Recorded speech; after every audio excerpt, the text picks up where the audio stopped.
Dia batuk yang orang kata macam wheezing, banyak berkahak macam tu. Pun berpanjangan habis setiap 6 jam dia akan demam balik walaupun kita continue makan ubat. Benda tu berlalu hampir 2 minggu untuk saya.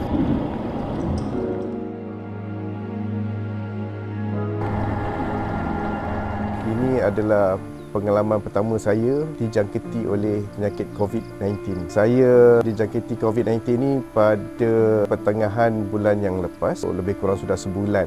Dan saya rasa tak sedap hati. Pada malam tu saya just buat RTK dekat rumah dan saya dapati saya sudah positif. Jadi saya terus secepat yang mungkin asingkan diri saya daripada keluarga. Badan dah start sakit-sakit, dah tak larat. Temperature pun dah sekitar 38, 39. Dia batuk yang orang kata macam wheezing, banyak berkahak macam tu. Jadi memang saya ambil sebiji pagi dan sebiji sebelah petang selepas makan. Dah jadi rutin lah. Saya pagi tu sebelum pergi kerja tu saya dah letak dalam kompartmen. Saya bawa terus pergi ke office. So selepas sarapan ni kita terus makan. Dan malam tu memang dah ada atas meja je lah. Memang saya tinggal ke atas meja tu. So bila kita makan malam ni kita terus, alhamdulillah saya maintain lah tiap-tiap hari, maintain dua-dua. Saya bersama dengan isteri saya. Memang share 2 orang sekejap je habis. Sedikit sebanyak lah rasa sihat tu berbanding dengan 5-6 hari sebelumnya. Tapi kita nampak result dia. Jadi saya rasa insyaAllah saya akan teruskan lah. Saya dan keluarga saya dapat sembuh seperti sedia kala.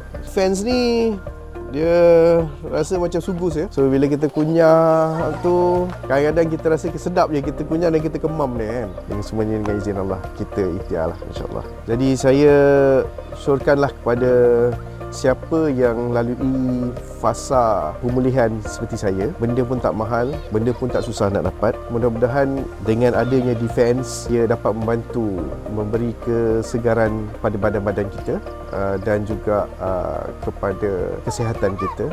Mudah-mudahan kita dapat menghindarkan diri kita daripada diserang COVID sekali lagi. Kita ikhtiar dengan Defense untuk diri kita. Kita ikhtiar.